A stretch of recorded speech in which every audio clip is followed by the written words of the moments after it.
Hello, I'm Mary Ashby and my guest this week, Edward Argar, is the Conservative MP for Charnwood and Paddy Tipping is the Labour Police and Crime Commissioner for Nottinghamshire. Welcome to you both. First, let's look at this week's report from Her Majesty's Inspectorate of Constabulary that some forces are putting the public at risk by rationing how they respond to emergency calls. The report said some forces were downgrading the importance of 999 calls to justify slower response times. It said 3 forces, including Nottinghamshire, had not been responding appropriately to emergency calls. So, Paddy Tipping, as Nottinghamshire's Police and Crime Commissioner, is this true? Your force in Nottinghamshire hasn't been reacting appropriately to emergency calls? What's true is that the control room is sometimes under a lot of pressure and you have to take the most important, the most vital calls first. And against that, we've got to recognise that the police have lost resources, 25% of their resources over a period of time. So you're saying that's the reason why they can't respond appropriately? Nationally, the HMIC who produced the report say budgets are being cut. You've got to make some tough decisions about priorities, and we need to have a debate with the public about what those priorities should be. Well, Nottinghamshire has been rated requires improvement. You set the budget for the force and its priorities. You knew that the force was underperforming in 2015. You surely now have to take responsibility for this. And we do take responsibility. And if you look at the report from the Inspectorate, it says since they did the inspection in September, a number of things have happened. What it also says is in terms of serious and organised crime, Nottingham is good. In terms of investigation, Nottingham's good.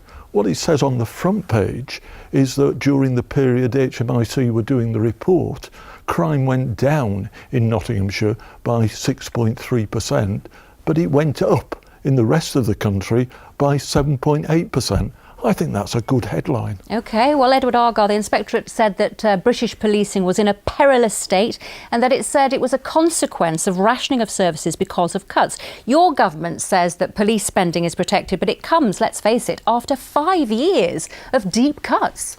Well, police spending is protected, and actually it's interesting to note, and I think it was a BBC analysis of this report yesterday, which said that the report doesn't actually say what is responsible for some of the issues that are identified. They're saying it isn't possible to say this is down to funding, whether it's down to operational decisions by commissioners and chief constables like Paddy. And actually, Paddy makes a very good point there. Crime is coming down. It's coming down in his force, and he quite rightly takes some of the credit for that. It's coming down in Leicestershire as well. So yes, resourcing is tight, but that police funding has been protected, and we're seeing considerable amounts of innovation from our police in Nottinghamshire, in Leicestershire and across the region. Well, that's clearly good to know, but the Inspectorate also said that policing in Leicestershire needs improving. As a Leicestershire MP, aren't you worried about that? Well, I met just last week with the Police and Crime Commissioner, Willie Bark, and the Chief Constable from Leicestershire to talk about funding and funding priorities, but also about what the work they're doing. The Chief Constable's been very clear that significant progress has been made. There is more to do, and as Paddy says, in the same way as with Nottinghamshire, since that report was published, or since that work was done and that investigation was done, considerable improvement has been made, and all these forces are working extremely hard to do that. What is important, I think, and it applies to all of our county forces, is even under the current funding formula, which we don't think actually allocates funding as fairly as it could. We're not talking about the overall size of the pot, we're talking about how it's shared out. Yes. And we are arguing that our forces are not getting our fair share of that national funding. Worryingly, briefly, Paddy, one of the things that was mentioned about the Nottinghamshire Force rated inadequate on protecting people vulnerable from harm and supporting victims. It's a damning indictment, isn't it, if you can't even protect the most vulnerable in your communities in Nottinghamshire? That's seriously concerning. Of course it's a matter of concern. And the issue is about how Nottinghamshire Police examine domestic violence. They have a triage system. We're going to go on to talk about that in a second. Yeah, they have a triage system. Other forces go straight to a case conferences system. But it's about localism. That's what it's about. Community policing. OK, thank you very much. Well, next, a campaign which began here in the East Midlands designed to raise the profile of domestic abuse has won worldwide support. Volunteers are making a patchwork quilt representing hundreds of women who died as a result of domestic violence. Organisers have had contributions from across the world, and to mark International Women's Day on Wednesday, it'll be presented to MPs in Parliament. Here's Helen McCulloch. It's a small gathering at a house in Nottinghamshire that's reaching out across the world. Each patch represents a woman killed as a result of domestic violence. Patches have been sent to the project from France, New Zealand and America. At the end of last year, the femicide census came out, and the statistics it contained and the number of women who had been killed were just so horrific. Just thought there'd need to be some way to make these women more than just statistics, to actually bring out the names and the stories behind them. The idea behind the quilt is to acknowledge the people behind the statistics. But some of these figures are hard to ignore. 1 in 4 women will be abused by a partner, ex or family member at some point during their lives. On average, 2 women a week die from domestic violence. And women suffering from a violent partner are 4 times more likely to tell a friend than call the police. It was a friend that Emma Bradford reached out to when her abusive relationship reached breaking point. He would leave bruises on my arms, small bruises, where he'd pushed me around or thumped me or things like that, and I never made any attempt to cover them up. I suppose in a way I wanted people to see and reach out to me and ask me, because I could never do it myself. I started becoming a lot more timid, a lot more reserved, a lot more subservient. There was a couple of close calls. I had my eyes closed and I was screaming at the time, so I don't know whether it was a punch, a slap, I don't know. But he hit me in the face. I had a nosebleed, and I think when he saw the blood, he panicked. And then he all of a sudden, I'm sorry, you know, I didn't mean to do it, don't call the police, all of that. Emma's happy in a new relationship, but has taken part in the project to honour the women unable to escape. I'm really lucky to be where I am right now. By remembering the names of the ladies who have been killed, it just highlights what an epidemic it really is. They plan to tour the country with the finished quilt, and it's already inspired a similar project in America. Well, we're joined now by Melanie Jeffs, the manager of the Nottingham Women's Centre, who gave evidence to Parliament last week on hate crime. Welcome, Melanie. Hello. It made me go cold just thinking that each square of that quilt that we just saw represents one woman's death, one woman who's been killed. And we heard in that film, didn't we, domestic violence, domestic abuse being described as an epidemic. Is it epidemic? Sadly, I would say yes, and I think particularly when you look at it as part of a continuum of violence against women. So the work that we've done around misogyny, hate crime and street harassment that women face, we know that about 85% of women experience that. 1 in 4 women experience domestic abuse at some point in their life, and 1 in 5 sexual violence. And when you put all of that together, I think it's very hard not to call it an epidemic, unfortunately. Okay, and this isn't just violence abuse, it isn't just abuse against women, it takes many different forms, and in many cases it's something that takes sometimes a long time for people to realise it's actually happening to them. You know, they accept things and they forgive things without realising how serious it's moving on to be. Absolutely, because we understand now that domestic abuse is often underpinned by coercive control. It's about power, it's about domination, and it's often very hard for women to understand that it's happening to them. It's often very hard for people around them to see this, and it can take a very long time for a woman to be able to seek help and to get the help that she needs. Yeah, and that's crucial, isn't it? Paddy Tipping, Nottingham charity Equations research is that abused women are 4 times more likely to relate their experiences and tell them to a friend rather than go to the police. That's obviously understandable because it's so personal, it's so emotional, it's so raw that they would go to a friend to do that. But what more can the police do to help that process and support those people? Well, we can do what we're doing at the moment. There's a 24-hour helpline here in Nottinghamshire that's run by women. It's called Women's Aid. People want advice, they should go there. In our police stations, as well as police officers who investigate, we have women independent advisors. And look, if you're in trouble, come and seek help. Leaving your family, leaving your partner's a big step. Maybe you won't want to do it first time, but get on the road. Well, you mentioned that triage thing earlier, and one of the things that actually stopped Emma in our film from going to the police was she didn't know what that process was going to involve. So for anyone who's watching this now who might be in a similar position to the one that Emma was in, can you explain to us what happens from the moment that woman is brave enough, has the courage to come forward and report to the police? Well, it's up to the woman to make the choices. There are various things they could do. We could get an injunction to get the abusive partner out of the house. We're very fortunate in Nottingham and Nottinghamshire in that refuge provision has been kept up. But there's lots of sources of advice. It's tough when you're in that situation, but there are loads of people there to help and support you. Okay. Well, Edward, Theresa May, the Prime Minister, has recently announced that she's overseeing the creation of new laws which would deal with domestic violence, and a new act which would help and work better for victims is obviously a way forward. But doesn't all of this depend on funding to help support those victims and funding the refuges and people like organisations like Women Aid? Well, you are right. And before I go on to that, I sat in Parliament earlier this week for the debate on International Women's Day, and it was chilling when one of my Labour colleagues, Jess Phillips, read out the names of all those women who had died at the hands of violent and aggressive men in the past year since that debate, including, of course, our own former colleague, Jo Cox.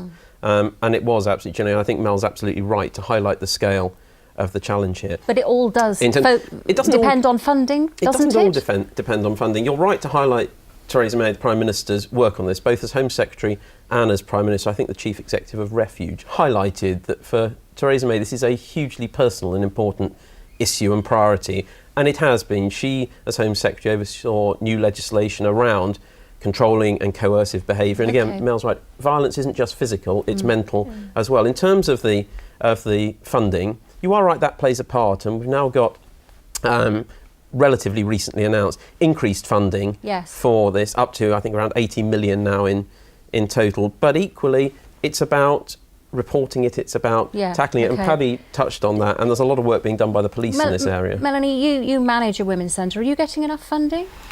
I think in terms of Nottingham Women's Centre, I think in Nottingham generally we've weathered the cuts. I think we've survived. I think the issue that we're experiencing locally is that there's a much higher level of need now.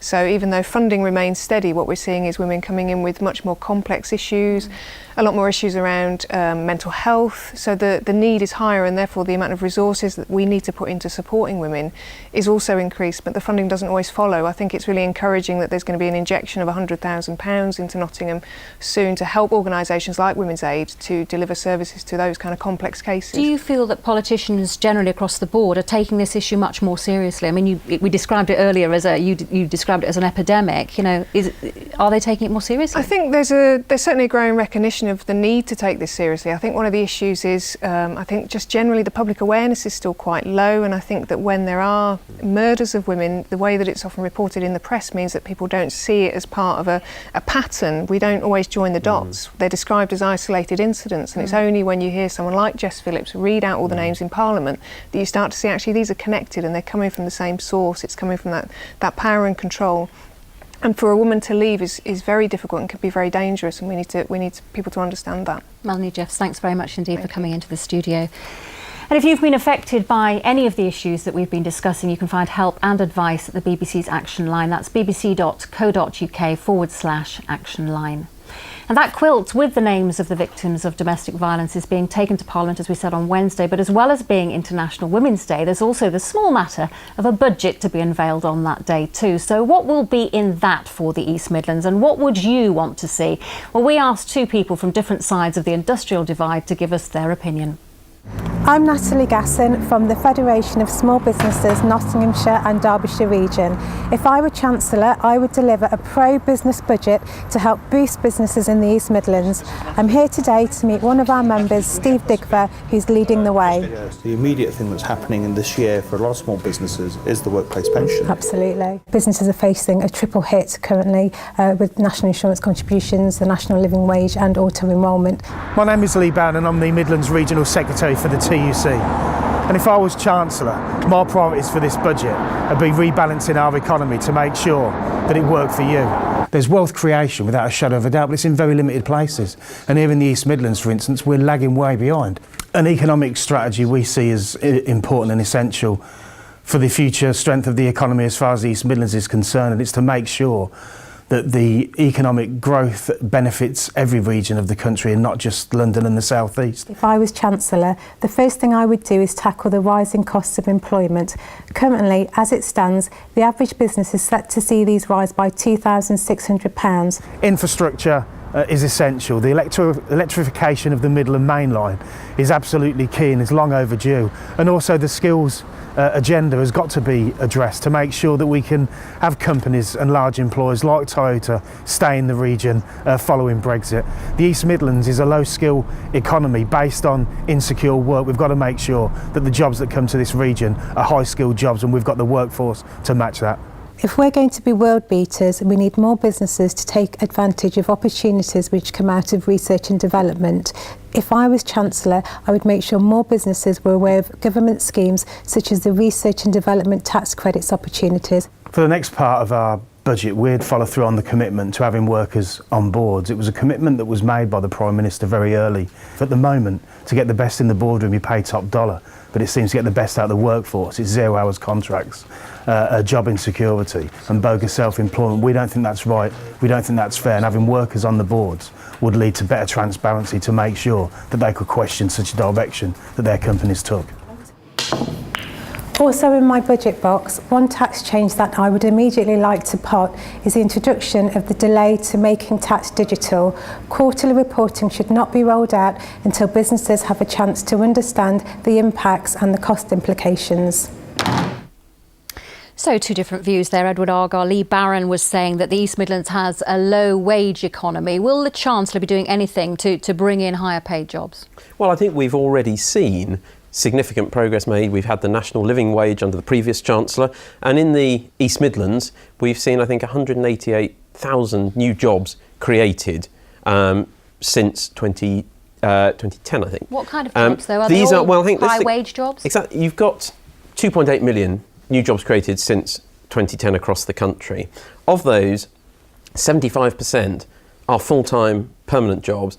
Only 3% are 0 hours contracts. So I appreciate that Lee had a point to make there, but I don't think those statistics really bear out what he was saying. OK, well, Paddy, you're a former Labour MP. You have to admit that there are some positives right now, positive signs for our economy. Growth's up, unemployment in the region is at record highs. Is the government on the right track, do you think? Well, I think the big unknown is Brexit.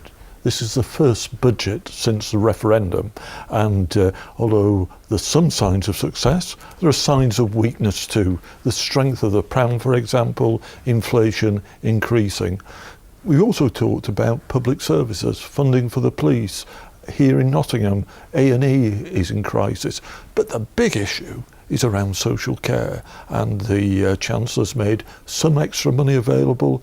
He needs to do much, much more, not just in the short term, but we need to have a long-term solution that all the political... For a long-term problem? A long-term problem that all the political parties sign up to. OK, well, Edward, Natalie Gasson, as we saw there from the Federation of Small Businesses, she's worried about the extra costs of employing people with a living wage, increases in national insurance and employers having to bring in various pension schemes for people they employ.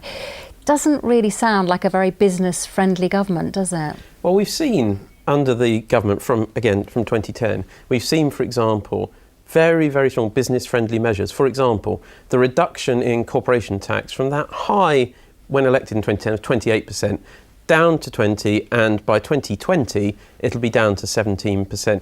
That, for example, is one very tangible measure that makes a difference when it comes to a business not only surviving and prospering, but expanding and investing. And I earlier this week was at a fantastic business in my constituency, Qualvis, who are a packaging company.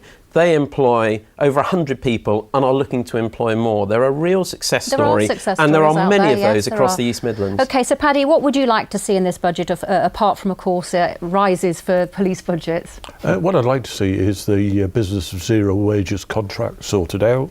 Sports Direct here in the East Midlands, it's a real issue. have been court cases recently. There's a need for legislation. We need to tackle it. I hope that the living wage goes up. I suspect it will. And I very much hope that the Chancellor will resist the temptation to bring down the top rate of income tax. OK. Edward, will there be anything in this budget, particularly for the East Midlands, to look forward to?